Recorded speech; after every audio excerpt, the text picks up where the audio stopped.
देखिए, दो तीन चीजें आपसे मैं कहना चाहता हूं। दो तीन चीजें मैं आपसे कहना चाहता हूं। कन्याकुमारी से कश्मीर तक कांग्रेस का पार्टी के लाखों लोग चले।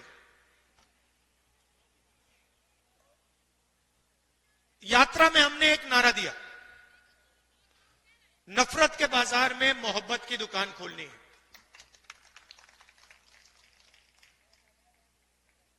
बटा हुआ देश, हिंसा में, नफरत में डूबा हुआ देश कभी प्रगति नहीं कर सकता है। किसी परिवार में लड़ाई हो जाती है, दो भाइयों के बीच में लड़ाई हो जाती है, परिवार नष्ट हो जाता है। आप सोचिए, अगर देश के बीच में लड़ाई हो जाए तो कैसे प्रगति हो सकती है। इसीलिए हमने भारत छोड़ो यात्रा की। कन्याकुमारी से कश्मीर, समुद्र से लेकर पहाड़ों तक 4000 किलोमीटर हम चले। और देश में हमने, कांग्रेस पार्टी ने, हम सब ने मिलकर मैसेज दिया कि यह देश भाईचारे का देश है, मोहब्बत का देश है, नफरत का देश कभी नहीं हो सकता। तो पहली बात आपको मैं ये कहना चाहता हूं, ये बीजेपी के लोग, और खास तौर से जो हमारे यहां युवा हैं, मैंने देखा एनसीसी के यहां लड़के लड़कियां हैं, जब भी कोई हिंदुस्तान को बांटने का काम करता है, एक धर्म को दूसरे धर्म से लड़ाता है, एक भाषा को दूसरी भाषा से लड़ाता है, एक जात को दूसरी जात से लड़ाता है, आपको रोकना पड़ेगा। आप इस बात को एक्सेप्ट नहीं कीजिए कि इस देश में नफरत होगी।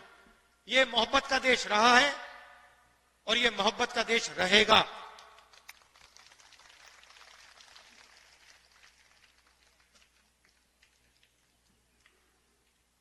दूसरी बात, देश के सामने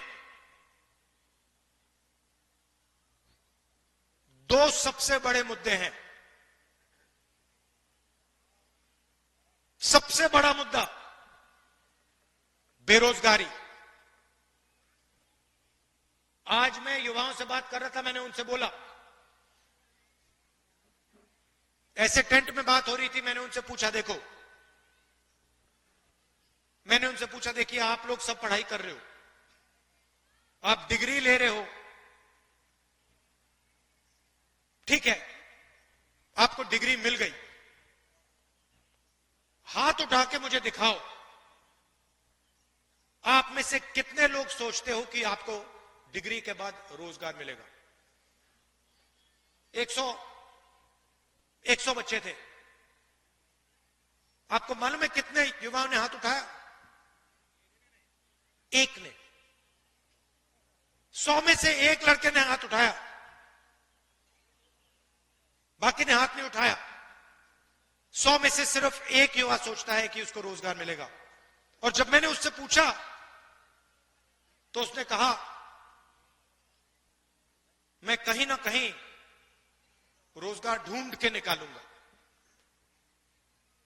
मगर 99% युवाओं ने बात एक्सेप्ट की कि आज के उत्तर प्रदेश में, आज के हिंदुस्तान में उनको रोजगार नहीं मिलेगा।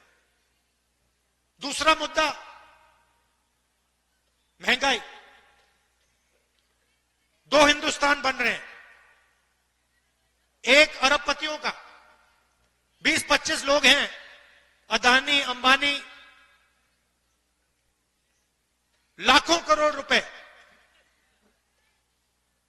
जो भी उनको चाहिए उनको मिल जाता है। कोरोना के समय 1 लाख करोड़ रुपए का बैंक लोन माफ हुआ उनका, 16 लाख करोड़ रुपए उनके बैंक लोन माफ हुए हैं। और दूसरा हिंदुस्तान, आपका हिंदुस्तान, हमारा हिंदुस्तान, मेहनत का हिंदुस्तान, मजदूरों का, किसानों का, बेरोजगार युवाओं का हिंदुस्तान। हमें ये दो हिंदुस्तान नहीं चाहिए, एक हिंदुस्तान होना चाहिए। अगर वो सपना देख सकते हैं तो आपको भी सपना देखना चाहिए। ये नहीं कि अंबानी का बेटा, अदानी का बेटा जो भी सपना देखना चाहता है देखता है, और किसान का बेटा प्राइवेट यूनिवर्सिटी में मेहनत करने के बाद, लाखों रुपए देने के बाद रोजगार नहीं पा सकता। ऐसा हिंदुस्तान हमें नहीं चाहिए। यहां हम कैसे पहुंचे? नरेंद्र मोदी जी ने नोटबंदी करके, गलत जीएसटी लागू करके छोटे व्यापारियों को, स्मॉल मीडियम बिजनेस वालों को खत्म कर दिया है। यह पॉलिसी सिर्फ नरेंद्र मोदी जी की नहीं थी, यह पार्टनरशिप है। नरेंद्र मोदी जी ने और अदानी अंबानी जैसे लोगों ने ये पॉलिसियां छोटे व्यापारियों को, किसानों को, मजदूरों को खत्म करने के लिए बनाई है। और नतीजा आपको दिख रहा है। उत्तर प्रदेश के युवाओं को रोजगार नहीं मिल सकता। अगर आपको रोजगार चाहिए,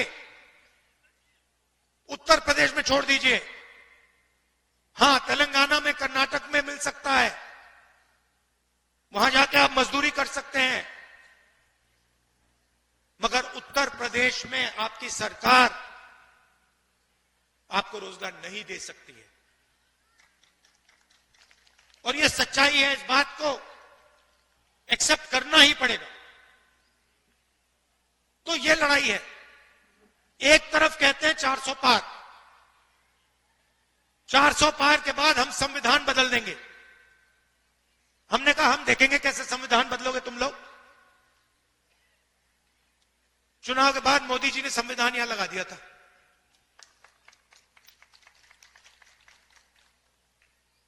और महाराष्ट्र में चुनाव हुआ।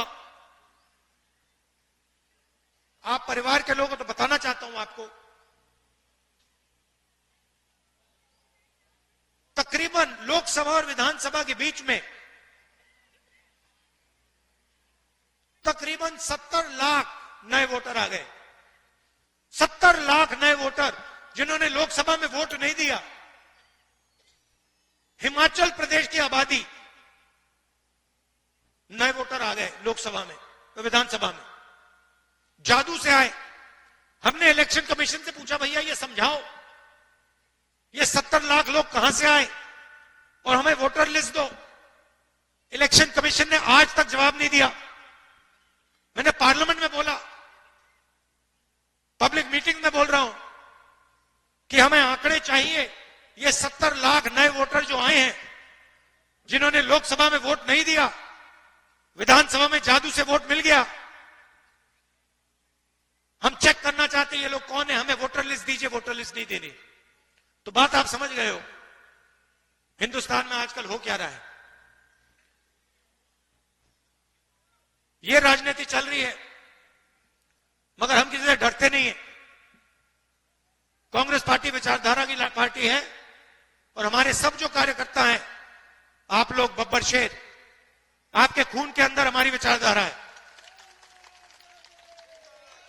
आपके खून के अंदर हमारी विचारधारा है और आप इस विचारधारा को लेकर कांग्रेस पार्टी के लिए, संविधान के लिए और देश के लिए लड़ते हो, रोज लड़ते हो। इसके लिए मैं आपको दिल से धन्यवाद करना चाहता हूं। आपने लोकसभा के चुनाव में मेरा पूरा समर्थन किया, उसके लिए मैं आपको, रायबरेली की जनता को और आप सबको दिल से धन्यवाद करना चाहता हूं। और जो भी आपके मुद्दे हैं, जहां भी मेरी जरूरत हो, चाहे रायबरेली में, लोकसभा में, बाकी प्रदेशों में, मैं हाजिर हूं। जो भी आप मुझसे काम करवाना चाहते हो, आप बताओ, मैं करने को तैयार हूं। और आखिरी बात, रायबरेली एक ऐसी कंस्टिट्यूएंसी है शायद पूरे हिंदुस्तान में जिसके 2 सांसद हैं, एक मैं हूं और एक प्रियंका है। तो कभी कभी उसको भी यहां बुला लिया करो। वो मुझे वायनाड बुलाती है, मैं जाता हूं। रायबरेली के भी वो सांसद हैं, उसको भी यहां बुलाया करो आप। बिल्कुल। और आप सबको बहुत बहुत धन्यवाद और मेरा प्यार। राजनीतिक रिश्ता नहीं है, पारिवारिक रिश्ता है हमारा, दिल से आपका धन्यवाद करता हूं। नमस्कार, जय हिंद।